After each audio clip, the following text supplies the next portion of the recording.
Olá, alunos do terceiro ano. Então, hoje iniciamos a semana 2 do Plano de Estudo Tutorado, volume 4. Você vai destacar o eixo temático, que são os estilos de época na literatura brasileira e outras manifestações culturais. Coloque a data de realização das atividades e siga aqui na leitura. Resumo da obra Macunaíma, do escritor Mário de Andrade, símbolo do modernismo brasileiro. Então, nós temos aqui um resumo um pouco longo, mas você vai prestar atenção aí em alguns nomes, algumas questões pertinentes aí para as atividades. Macunaíma nasce à margem do Uraricoera, na floresta amazônica, e já manifesta uma de suas características mais fortes, a preguiça. Desde pequeno, ele busca prazeres amorosos com a mulher de seu irmão Jiguê, em uma de suas brincadeiras amorosas. Macunaíma se transforma em um príncipe lindo. Por suas traquinagens, Macunaíma é abandonado pela mãe. No meio do mato encontra o Curupira, que arma uma cilada para o herói, da qual acaba escapando por preguiça de seguir o falso conselho do Curupira. Depois de contar a Cotia como enganou o monstro, ela joga cauda de aipim envenenada em Macunaíma, fazendo seu corpo crescer, com exceção da cabeça, que ele consegue desviar do caldo. Com a ajuda dos irmãos, Macunaíma consegue fazer sexo com Si, a mãe do mato, que engravida e perde o filho. Após a morte do filho, Si sobe ao céu e se transforma em uma estrela. Antes disso, ela dá a Macunaíma a famosa Muiractã, um tipo de talismã ou amuleto. Triste, Macunaíma segue seu caminho após se despedir das Icamiabas, que é a tribo das Índias sem marido.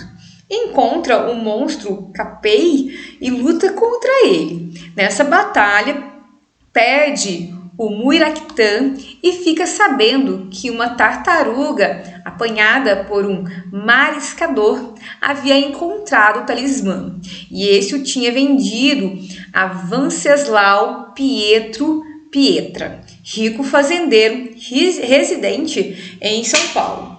O herói, acompanhado dos irmãos, vai para São Paulo com o objetivo de recuperar a pedra.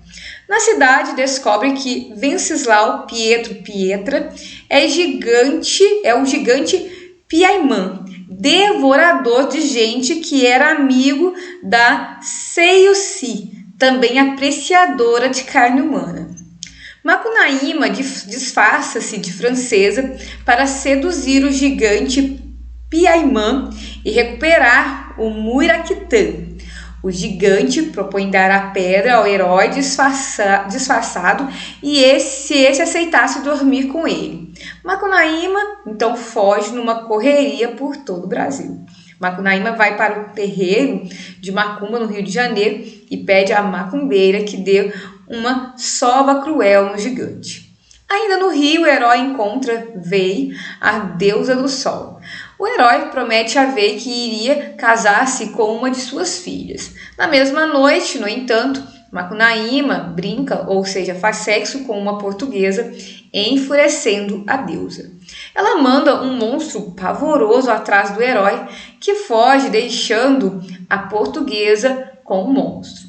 No retorno a São Paulo, Macunaíma escreve a famosa carta para as Icamiabas, na qual descreve em estilo afetadíssimo a agitação e as mazelas da vida paulista.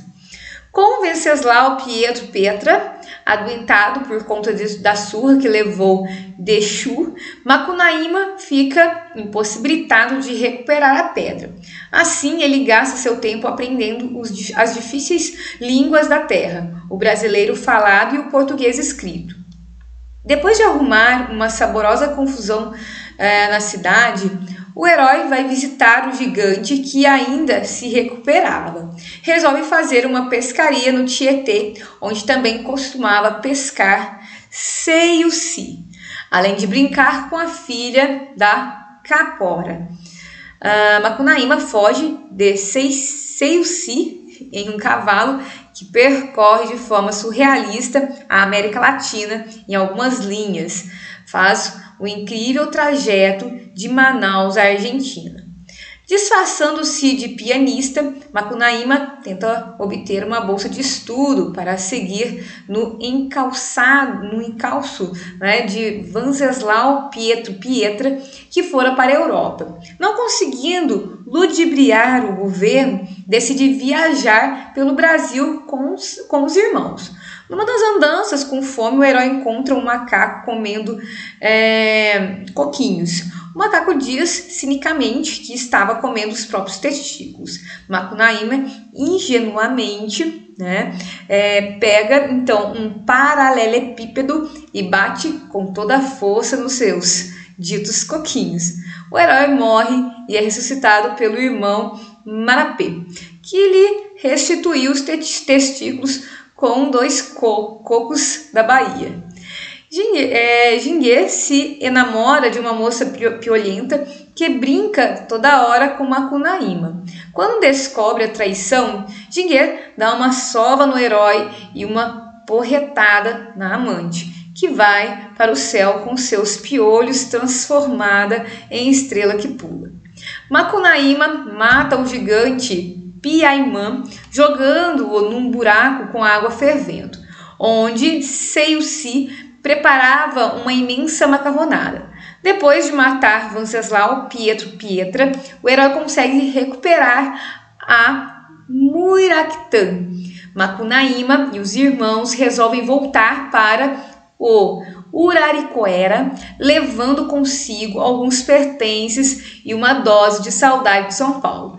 Na volta, o herói tem vários casos amorosos. Perseguidos pelo minhocão Oibê, Macunaíma o transforma num cachorro do mato e segue viagem. Chegando ao Uraricoera, o herói se entristece ao ver a maloca da tribo destruída. Uma sombra leprosa devora os irmãos e Macunaíma fica só.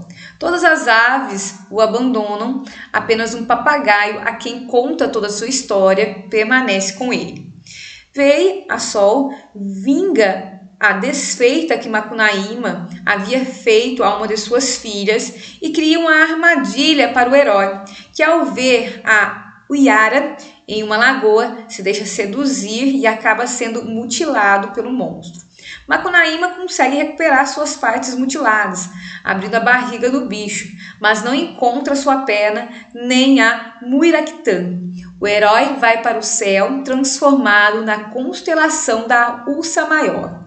Por fim, no epílogo, o narrador conta que ficou conhecendo essa história através do papagaio ao qual Macunaíma havia relatado suas aventuras.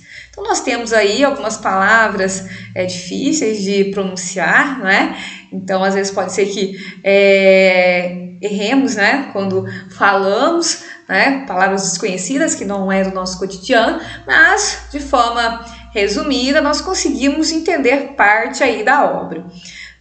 Atividade 1. Sobre Macunaíma, responda. Macunaíma, obra-prima de Mário de Andrade, é um dos livros que melhor representa a produção literária brasileira do século XX. Sua principal característica é ser um texto em que o autor subverte na linguagem literária dos padrões vigentes, ao fazer conviver, sem respeitar limites geográficos, formas linguísticas oriundas das mais diversas partes do Brasil. Retire do resumo de Macunaíma trechos que corroboram essa afirmativa e exponha-os abaixo. Então você vai voltar no texto e perceber que ele fala de vários lugares, não é, do Brasil. Nesse caso ele fala no início, né, de um lugar específico, né, e aí vem traçando algumas questões. Depois ele fala de São Paulo e vem trazendo outras ideias. Fala também do Rio de Janeiro, e aí do Rio de Janeiro também traz uma cultura. Então você vai colocar essas questões aí pertinentes na atividade 1. Continuando aqui, em Macunaíma temos várias personagens com nomes bem diferentes do que estamos acostumados a encontrar na literatura brasileira. Sítios e, caso consiga, apresente a etimologia de alguns desses nomes. Então, você vai destacar a questão dos personagens e ver se você pesquisa aí a etimologia. Eu vou trazer aqui para vocês um site que fala um pouquinho sobre os personagens. O site é Todo Estudo, aqui você vai encontrar também um resumo. E temos os personagens aqui analisados, falando que Macunaíma é o personagem principal, fala que ele tem aí a preguiça. Também fala do seu irmão, que representa aí os indígenas. Fala sobre outros nomes, então nessa perspectiva você vai responder. O texto também traz alguns significados também e você pode colocar pelo menos uns 5 personagens aí, você pode colocar aí na sua resposta. Atividade 2, questão de vestibular da Universidade Federal do Ceará, de 2012, marque a resposta correta. Macunaíma é uma obra plural composta na medida em que obedece às características circulares e fechadas do romance psicológico, quer dizer, trata mais da psicologia, quer dizer, do que ele está pensando ou relata mais o que acontece no cotidiano dele. Letra B. Como toda obra tradicional, observe a linearidade da narrativa, onde cada personagem age em separados. Será que é dessa forma? Os personagens eles não se encontram? É somente Macunaíma que vai vivenciando todas as questões? Letra C. Aproxima técnicas românticas das modernas na estruturação do romance como um todo. Então vamos pensar, aproxima técnicas românticas das modernas. Vamos lembrar do romantismo, um outro estilo literário. Será que é nessa ideia? Será que tem aí essa questão, de envolver os personagens por meio de um sentimento, ou seriam coisas mais corriqueiras? Letra D. No corpo da narrativa, dá um tratamento único para cada personagem apresentada. No caso, fala de forma separada de cada personagem, será? Ou será que fala de uma forma assim, mais geral, como se o leitor já conhecesse esse personagem, Vai pensando. E por fim, letra E. Tal como numa rapsódia, trata de vários temas ao mesmo tempo, entrelaçando-os numa rede múltipla de cores e sons os mais diversos. Você ficou aí em dúvida do que é rapsódia, Então eu vou trazer para você o significado. Eu estou aqui no site Wikipédia, Rapsódia é uma composição livre que obedece características especiais ou clássicas, é uma justaposição de escassa unidade formal de melodias populares e de temas conhecidos, extraídos com frequência de óperas e operetes. Também pode ser associada a uma peça próxima ao improviso, com um vulcro com temas de inspiração folclórica, como podemos ainda ver na literatura em Macunaíma, de Mário de Andrade. Recitação de um poema, e aí vem falando sobre outras questões. Atividade 3, questão de vestibular da Universidade Federal do Ceará também, marque a resposta correta. Macunaíma, obra-prima de Mário de Andrade, é um dos livros que melhor representa a produção literária brasileira do presente século. Sua principal característica é traçar, como no romantismo, o perfil do índio brasileiro como protótipo das virtudes nacionais. Será que é colocar esse índio como herói, um índio que é aclamado pela sociedade, ou é colocar o índio como ele é?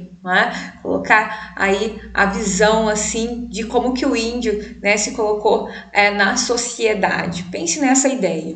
Letra B. Ser um livro em que se encontram representados os princípios que orientam o movimento modernista de 22, dentre os quais o fundamental é a aproximação da literatura à música. Então, perceba esse finalzinho na questão da aproximação da literatura à música. Letra C. Analisar de modo sistemático as inúmeras variações sociais e regionais da língua portuguesa no Brasil, destacando em especial o Tupi-Guarani. Então, você acha que o foco foi esse? Destacar a questão do Tupi-Guarani? Já teve outros autores que trabalharam nessa perspectiva. Será que esse autor também teve essa perspectiva? Você pode pesquisar um pouco mais. Letra D. Ser um texto em que o autor subverte na linguagem literária os padrões vigentes, ao fazer conviver, sem respeitar limites geográficos, formas linguísticas oriundas das mais diversas partes do Brasil. Então, você vai pensar, né? Que o autor subverte na linguagem literária os padrões vigentes. Será que segue um padrão? Essa é a pergunta. Você pode pesquisar um pouco mais sobre o modernismo, ainda mais sobre esse autor e essa obra que foi de grande importância. E letra E, exaltar de forma especial a cultura popular regional, particularmente a representativa do norte e nordeste brasileiro, que até então não tinha sido assim tão contemplada, né, na literatura brasileira. Então, pense um pouco nessa perspectiva, tá ok? Nós vamos aí finalizando, eu espero que vocês tenham entendido um pouco sobre a semana 2, né? Texto um pouco complicado, mas para não ficar muito longo, eu não vou explicar e nem passar nenhum vídeo, né? Mas seria pertinente você ver alguns sites, alguns resumos, né? Alguns vídeos nessa ideia, tá ok? Tenham uma boa semana, um grande abraço para você.